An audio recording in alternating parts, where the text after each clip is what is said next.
Hello, welcome back to the Wrestling Newsroom. I'm your host, All Things Wrestling, and today we're going to be looking at the WWE and TNA news of the last 2 days. We start where several people have noted that WWE.com is not currently advertising the Randy Orton vs Bray Wyatt House of Horrors match as being for the WWE Championship. Also, Orton and Wyatt, along with the competitors, have not brought up the title being up for grabs on television. When Jinder Mahal won his number one contendership match, it was played up as if Mahal would be facing Orton at next month's Backlash pay-per-view. With that being said, though, WWE's Instagram page did refer to the match being for the WWE title, saying Bray Wyatt has a message for Randy Orton ahead of their House of Horrors WWE title match, SD Live. So, I don't know. I think if it wasn't for the title, it would be a much more intense match because we don't know who will come out on top. So, please don't make it for the title. And now we have a recap of Jerry the King Lawler's latest podcast, courtesy of Glenn Moore. On the 6th episode of Dinner with the King, Jerry the King Lawler talks with co-host Glenn Moore about his feud with Andy Kaufman. This episode is the first of a multi-part series about the famous pro wrestling versus entertainment battle early 80s. The subject of Andy Kaufman and the WWE Hall of Fame came up and the King proclaimed that Andy Kaufman rightfully deserves to be inducted. I think without a doubt he does. Probably the main drawback or the main hold-up or resistance is the fact that Andy never had a match in WWE. There's definitely a place for Andy, at least in the celebrity wing of the WWE Hall of Fame. That match Andy and I had, it almost supersedes any organisation. It was just about wrestling in general. If you look back and really consider all the facts, that match was so important in the way wrestling evolved after. It was the beginning of sports entertainment. It was the first time that wrestling and the entertainment world collided head-to-head and wound up working together. He also talks about Vince McMahon Sr. turning down Kaufman's idea and later was told by Vincent Kennedy McMahon that he was jealous that Lawler was able to work with Kaufman and gain all the publicity. He goes on to share audio from the beginning of the feud with Kaufman and how the match came to fruition. I can't play that for copyright reasons, obviously.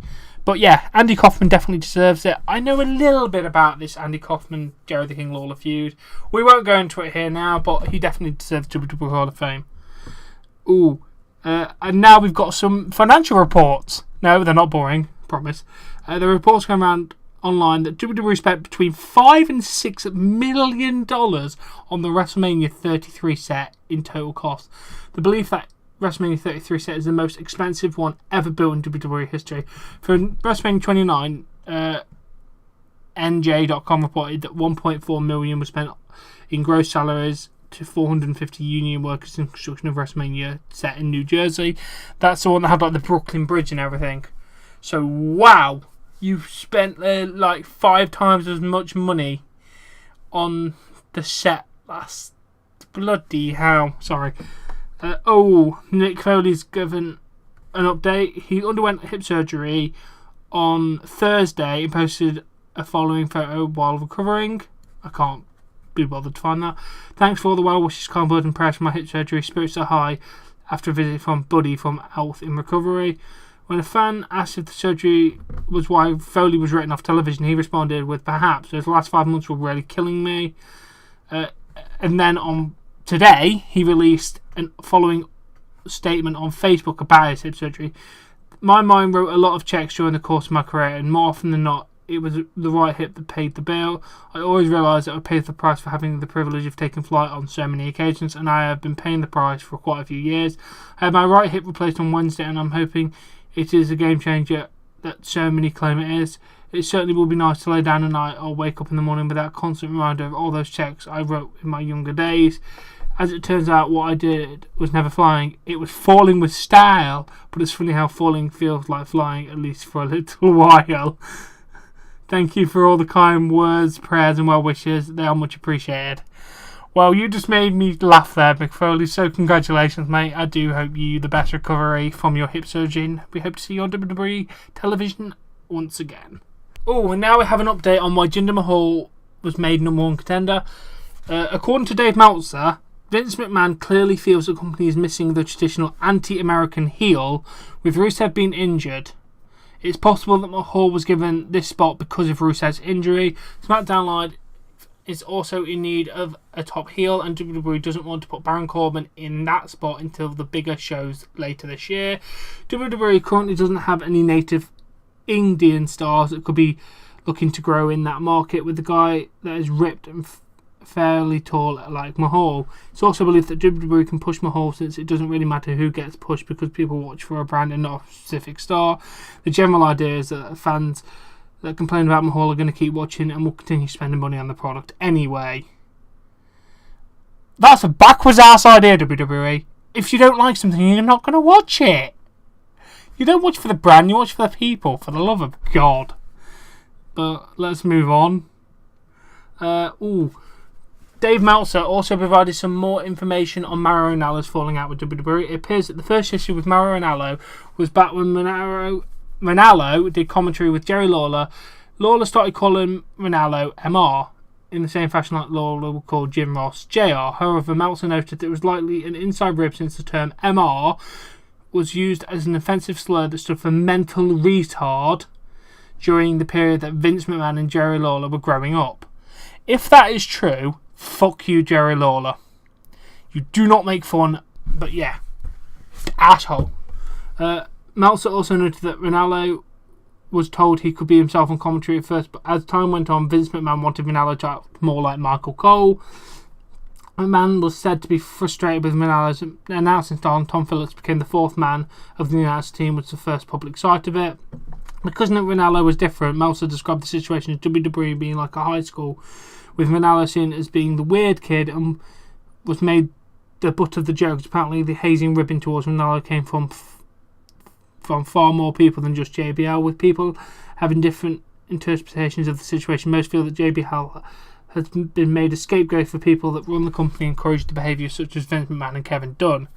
One wrestler told Dave Meltzer JBL fucked with a lot of new guys simply because he could. I don't know if JBL is tough, but all these guys were scared to stand up to him in fear of getting fired.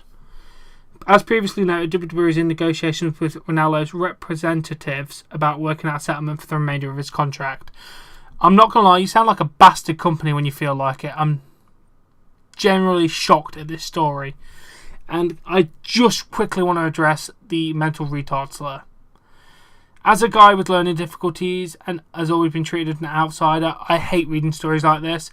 Please don't be one of these guys. Take the piss out of physically handicapped people or people with mental problems or who have autism, Down syndrome, anything like that. What these people go through, what I went through personally, is how.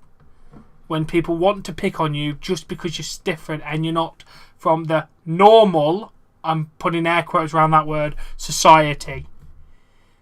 I'm seriously not a fan of reading about this, but can we move on? That's my little rant over there. According to Dave Meltzer, there's currently no storyline plans for Paige moving forward once she recovers from neck surgery. The Rock's movie about Paige might end up being the only reason she's brought back to television at this point. It's also unknown if she wants to come back, since being on the road constantly could affect her relationship with Alberto El Patron. Sorry. Yeah. I don't really want to come back. But I do, because she was good. I'm torn. We'll have to see where we go. Dave Meltzer also reports that the glorious theme was not written for Bobby Roode, but rather for Shinsuke Nakamura, who ended up turning it down. Nakamura reportedly didn't feel the song fit his character and worked with WWE to come up with the Rising Sun song instead. It turned out the situation worked out great for both Roode and Nakamura. Both have gotten over very well with their respective entrance themes and entrances. That's a nice story there. I like that. The glorious theme is great. And now we have some news from India. WWE issued the following press release today. WWE appoint Satish. I can't even tell you how to pronounce that. No. Satish, I think that's how you pronounce it. I'm not even going to attempt the last name. Is now the Vice President and General Manager of WWE India. Satish will lead WWE's strategic business initiatives, day-to-day operations in India, and work with partners across all the WWE lines of business, including television, live events, marketing, sponsors, new media, licenses, merchandise. Satish is a seasoned executive with more than 18 years of experience in driving strategic business growth and domestic in international markets. He will report to Ed Wells, WWE Executive Vice President internationally. India is a key to the global growth of WWE. It will continue to... We are confident, Chatice will successfully help develop our brand and business in this critically important country, says Wells. WWE is committed to expand its presence in India, and we are pleased to welcome Chatice to further our efforts in the market.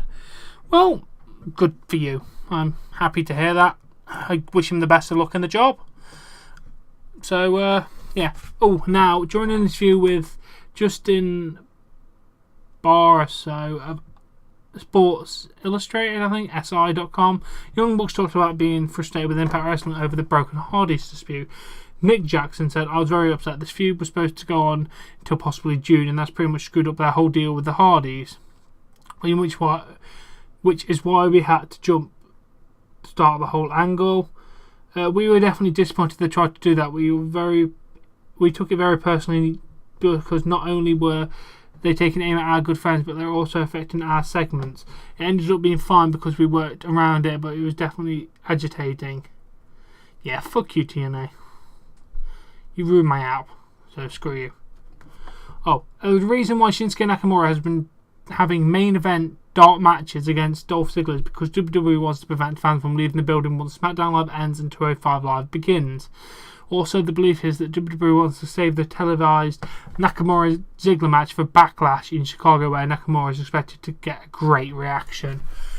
I cannot wait for that match. He has not wrestled. I have not seen him wrestle in so long, because the takeovers, I think, is after his Finn Balor feud, I think it slowly dropped and dropped and dropped.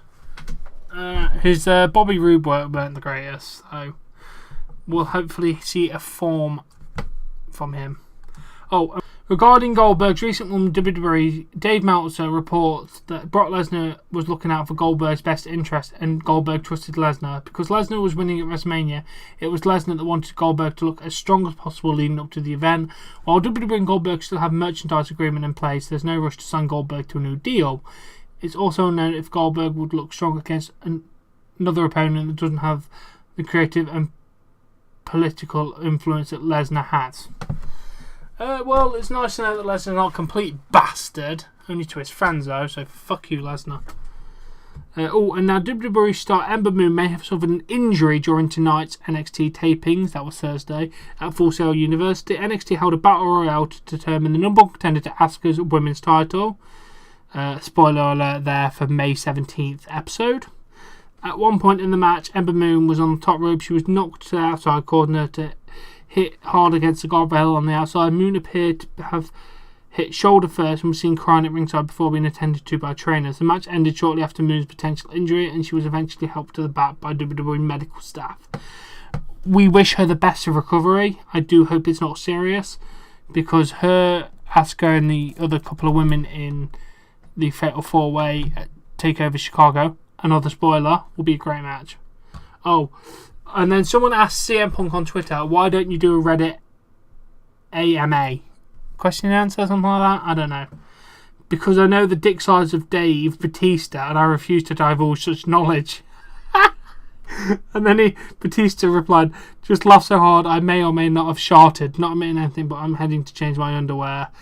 Barra's face, laughy face. Thanks, pal, or something like that, innit? That made me laugh, to be fair. Oh, see, it's not all bad news. And now, tonight's Impact tapings, Josh Matthews came out with the TNA World Champion Bobby Lashley. Matthews then did commentary for Lashley's match. The belief heading into tonight was that Matthews will continue to feud with Jeremy Borash until Slammiversary, despite losing the Team Matthews Team Borash match from last week. I'm up for that. To be fair, Jeremy Borash did knock the hell out of him at the end of the show, so I'm not mad. Oh, now a more serious story after that one. Vader, who competed at a show celebrating the 45th anniversary of the debut of the Tatsumi Phenom, I don't know, some Japanese event, I believe. had a scary moment when he briefly passed out. According to Vader, the incident occurred when he had been dropped on his head and not related to his recent heart problems. A Reddit user said not lost consciousness, collapsed, but he fell on his back after the match right when somebody was coming out to give his speech.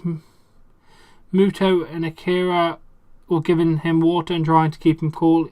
He eventually rolled out and walked to the back with minimal help, but he did somewhat stumble there too. Once in the match after him and Ricky were exchanging blows, he very much legitimately fell to one knee. He was surprised active during the match and even did a turnbuckle spot, but he's in terrible shape and wasn't looking too comfortable in the ring.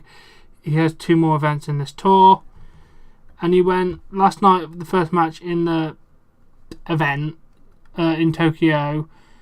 He did the opening spot and was dropped on his head,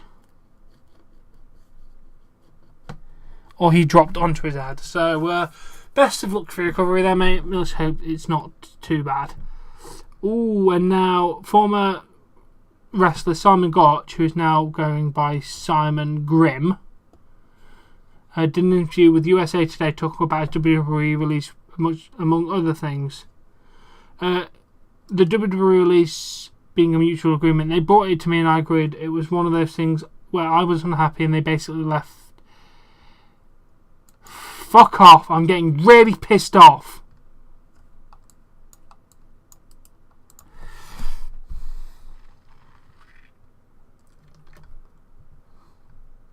Fuck, cunt, bitch, also bitch.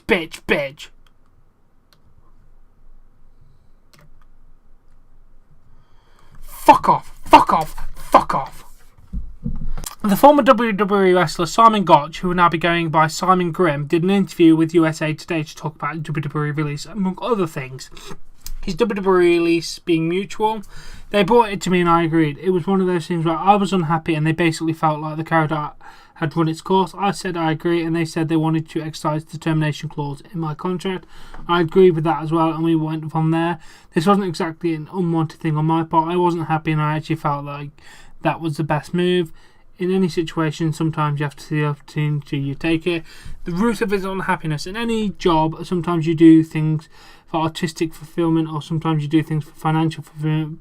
But because part of your job, for some people, money is an absolute answer. It's the financial security they want. I've always felt wrestling is more of an art form. I felt at that point I'm not wrestling because I loved it. I was wrestling because it was my job and it didn't sit well with me or make me happy. I can be miserable doing anything and it's not abuse on my body. I wrestle because it makes me happy, because I enjoy it, because I'm passionate about it, because I enjoy the game of the mental chess. I enjoy trying to create something out of nothing. It's an art form where they give us a ring and canvas and we have the paint and the audience a picture. To paint the audience a picture and will affect them emotionally. It's a great feeling when you do it well. Looking at my bank account and the checkbooks were not the things that were driving me on in the first place, so I couldn't really justify the reason to keep doing it when I wasn't expressing myself as I felt like I could. Then they talk about the online reports that the night before he was released, he was involved in an incident at catering at SmackDown Live. The actual story is that it happened at WrestleMania. I was sitting in catering and the chair I was in was kind of flimsy. I go to shift in it and it just collapses underneath me. Being a ham, my immediate reaction is to demand someone pin me quick. A guy comes over, I think he works for us. I didn't realise he was a local technician and not a WWE technician. He was someone who worked on the set of Mania. He came to help me up and I was like, nope, you gotta pin me, come on man. And he wasn't going along with the bit. He thinks I just fell and he's trying to help me. I see the bits go nowhere, so I take the chair and I kind of kick it off to the side, drop it like a little punt and let it lay where it lands. That was it. I saw the storyline saying that I fell out of a chair and made a big scene. I was yelling and screaming. No part of that is accurate. His new Simon Grimm character is a hybrid of Simon Gotch and Ryan Drago, the characters he used before he signed with WWE. Well, I do wish him the best of luck, to be fair. The catering story does sound kind of funny, so best of luck, mate. Oh, and now we have a sad departure. I didn't expect this because I just had a taping yesterday and meant to have one today and tomorrow and shit. Crazy Steve of the Decay Tag Team announced his departure from Impact Wrestling. The team had gained some momentum last year during the feud with the Broken Hardys and the Runners Tag Team Champions. He tweeted, "Thank you everyone at Impact Wrestling, hashtag Pro Wrestling Love, you're meant to have a tag team match next week. I assume you lose the match then, and then that's it. Bloody hell, I'm surprised. Oh, now our last story. You may know that Karen Jarrett came out and announced on Impact Wrestling that Jeff Jarrett's owned promotion, Global Force Wrestling, have merged with Impact Wrestling. Details will likely surface in the next few weeks, but this move makes sense. Jarrett has owned Global Force Wrestling since 2014, but has struggled to get a television deal. Since then, Dick Scott gave up ownership of Impact. The new owners brought in Jeff Jarrett to run it in creative alongside Bruce Pitchcard and Dutch Mantel. It was only a matter of time that they used Global Force Wrestling roster and Impact's television deal to make one company. It was only minutes after the announcement that Global Force wrestler Sanjay Dutt came out and was added to the X Division title scene. We still need to know what happens to the Global Force Wrestling titles. Magnus is the champion, Cody is the next gen champion. Will those titles be dropped? Will they merge with the TNA titles? Those things remain to be seen. It's a move that makes sense. Now we'll see how it affects on-air product. But yeah, that's it, guys. I do hope you've enjoyed this episode of Newsroom. It's been a wild ride this week. There's been a lot of stuff for the last couple of days, so that's why I've decided I may try and do 3 a week because it's too much news to leave it another 2 days. But anyway, I do hope you've enjoyed this episode of the Newsroom. If you have, please give it a like, subscribe to more content, and I'll catch you